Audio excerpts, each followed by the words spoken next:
అమ్మ నమస్తే అమ్మ. నమస్తే అమ్మా. అమ్మ మంగళసూత్రం గురించి మాట్లాడదాం. మంచిది, శుభం. మంగళం అన్నారు కదా. ఎందుకంటే చాలా మంది ఆడవాళ్ళు సిటీలో కానివ్వండి పల్లెటూళ్ళలో కానివ్వండి చూస్తే రాత్రిపూట పడుకునేటప్పుడు మంగళసూత్రం తీసి దిండి కింద పెట్టేసి పడుకుంటారు.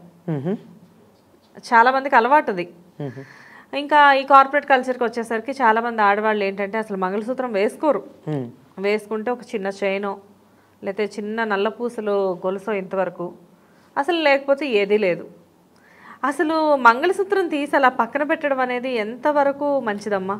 అమ్మ థ్యాంక్ గాడ్ మంగళసూత్రాలు వేసుకుంటున్నారు. అసలు వద్దనే వాళ్ళు లేరా? అసలు వేసుకునే వాళ్ళు లేరా?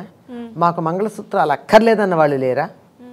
వాళ్ళకన్నా రాత్రిపూట తీసిన వాళ్ళు, ఆఫీసుకి ఎడుతూ తీసిన వాళ్ళు వాళ్ళకన్నా నయం. వాళ్ళకన్నా నయం అన్నాను, అసలు నయం అని చెప్పలేదు సుమా, మీరు గమనించాలి. గమనించాను. అది అంచేత అసలు వేసుకోవడం అన్నదే మనకి సంప్రదాయంగా ఉందమ్మా.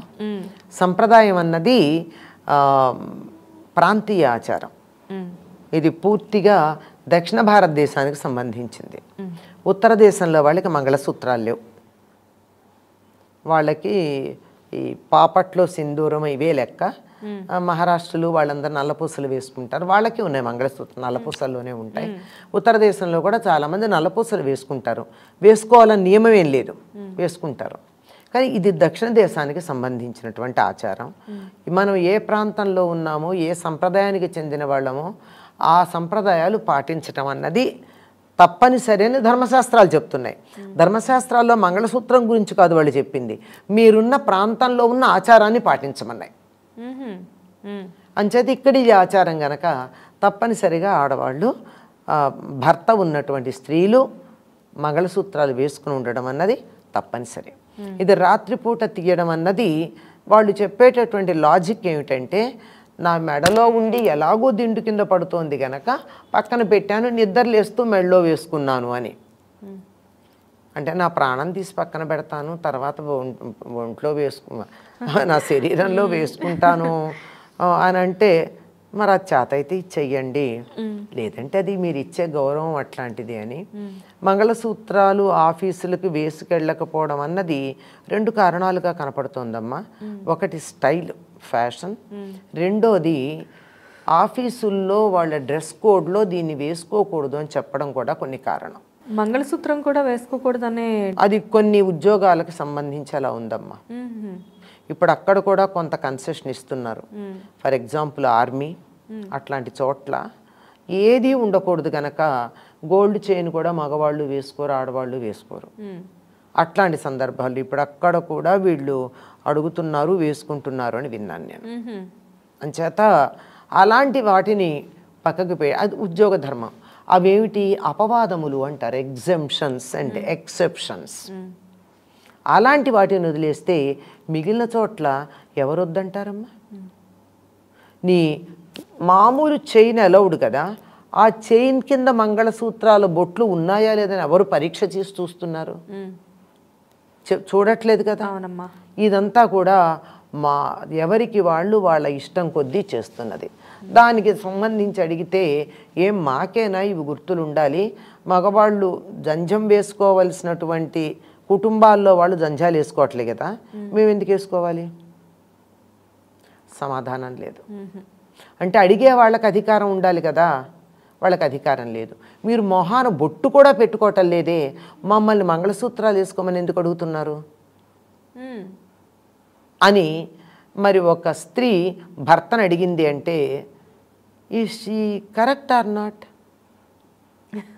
చెప్పండి, మీ దగ్గర సమాధానం లేదు చెప్పడానికి. నా దగ్గర సమాధానం నిజంగానే, అంటే మీరు అడిగే ప్రశ్నకి సమాధానం అనేది అసలు చిక్కట్లేదు, చిక్కట్లేదు. అది మీ నవ్వులో నాకు అర్థమైంది. ఇదే అందరిలోనూ ఉంటుంది. నువ్వు సనాతన ధర్మాన్ని పాటిస్తూ ఆ ధర్మానికి సంబంధించిన ఒక ఆచారాన్ని పాటించలేదు అని భార్యను అడిగేటటువంటి అధికారం పాటిస్తే నీకుంది. నువ్వు పాటించవు, నీకేం అక్కర్లేదా? నీ భార్య పాటించాలా? సరే, మా వంశంలో మా సామాజిక వర్గంలో వాడకూడదు కానీ వాడాల్సిన పని మా కులంలో వాట్ ఎవర్ ఇట్ ఈస్.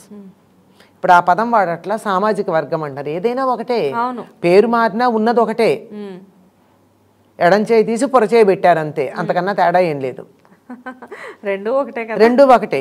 అలాంటి దాంట్లో లేదు గనక మేము వేసుకోలేదు అన్నారు అనుకో, నువ్వు హిందువు కాదా, దేవుణ్ణి నమ్మట్లేదా, సనాతన ధర్మాన్ని అనుసరించట్లేదా, మరి మొహాన బొట్టేది నీకు? నీకు బొట్టు లేనప్పుడు నేను తాళి బొట్టు ఎందుకు వేసుకోవాలి అని ఆడవాళ్ళు ప్రశ్న అడిగితే సమాధానం చెప్పలేని పరిస్థితుల్లో ఉన్నారు కనుక చాలామంది ఆడవాళ్ళు ఈ పని చేస్తున్నారు. ఈ ప్రశ్న అడగదలుచుకున్న వాళ్ళు ముందు మొహాన బొట్టు పెట్టుకోండి, ఆడ మగ అన్న సంబంధం లేకుండా. అప్పుడు అడగండి, అప్పుడు ఆడవాళ్ళు చచ్చినట్టు వింటారు. మనకేం చేస్తారు, చూసావా నువ్వు చెప్పావు, నేను బొట్టు పెట్టుకున్నా, నువ్వు బొట్టు పెట్టుకో, పెట్టుకుని మంగళసూత్రం వేసుకో, నా పద్ధతిని నేను పాటించు. ప్రశ్న అడిగే పని లేకుండా జవాబు అక్కడే దొరికిపోతుంది, అంతే కదమ్మా. ప్రశ్నించే వాళ్ళకు ఒక అధికారం ఉండాలి. ప్రశ్నించే అధికారం లేకుండా ప్రశ్నించిన వాళ్ళకి ఇటువంటి సమాధానాలు వస్తాయి. ప్రశ్నించే అధికారం ఉండి ఇవన్నీ పాటిస్తున్నటువంటి వాళ్ళు గనక అడిగినట్టయితే దానికి సమాధానం అలా తీసిపెట్టడం తప్పు, చెయ్యకూడదు, దాన్ని అగౌరవపరచకూడదు. భర్త లేనప్పుడు మాత్రమే దాన్ని తీసేయాలి. ఒకవేళ మంగళసూత్రం మార్చుకోవాల్సి వస్తే, ఎందుకంటే పైనంతా బంగారు తాడున్నా కింద పసుపు తాడు ఉంటుంది, కొంతకాలానికి పసుపు తాడు పెరిగిపోతుంది. పెరిగిపోతుందన్న పదమే వాడాలి, ఇంకో పదం వాడాలి. ఎంత శుభప్రదంగా వాడతామో మనం. పెరిగిపోతే కూడా మళ్ళీ దాన్ని మార్చుకునే సందర్భంలో మంచి సమయం చూసుకుని ఒక చోట కదలకుండా కూర్చుని అక్కడి నుంచి లేవకూడదు, లేవకుండా గబా గబా దాన్ని గుచ్చుకుని మెడలో వేసుకుని లేస్తారు. ఇంకొంచెం ఆలస్యం అయ్యేట్టుంది, ఏదో తేడా వచ్చింది, అప్పుడేం చేస్తారు, ఓ పసుపు తాడికి పసుపు కొమ్ము కట్టుకుని మెడలో వేసుకుని అప్పుడు దీన్ని తీసి అప్పుడు చేసుకుంటారు. ఇంత పవిత్రంగా చూసేటటువంటి ఈ మంగళసూత్రాన్ని మామూలుగా తీస్తే మంచిదా అమ్మా? రాత్రిపూట తీసినా మంచిది కాదు, ఆఫీస్కి వెడుతూ తీసినా మంచిది కాదు. అది తీశారు అంటే భర్త లేడు అని అర్థం. మరి ఉన్నాయన్ని లేడు అని చెప్పడం సరైన పద్ధతి కాదు. కానీ అడిగే వాళ్ళకి అధికారం లేకపోవడం వల్ల అడగలేకపోతున్నారు, వీళ్ళు కూడా వీళ్ళకి ఇష్టం వచ్చినట్టు ఉంటున్నారు. మీరు చెప్పినట్లుగా చాలా దేశాల్లో చూసుకుంటే భారతీయ సంస్కృతి అనేసరికి ఒక ప్రత్యేకమైన గౌరవం, ఎందుకంటే ఈ మంగళసూత్రం గురించే. దాని గురించి మీరు ఎంతో గొప్పగా వివరించారమ్మా.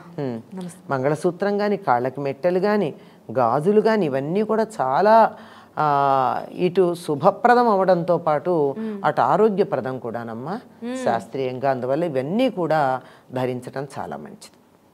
చాలా బాగుందమ్మా. నమస్తే. నమస్తే.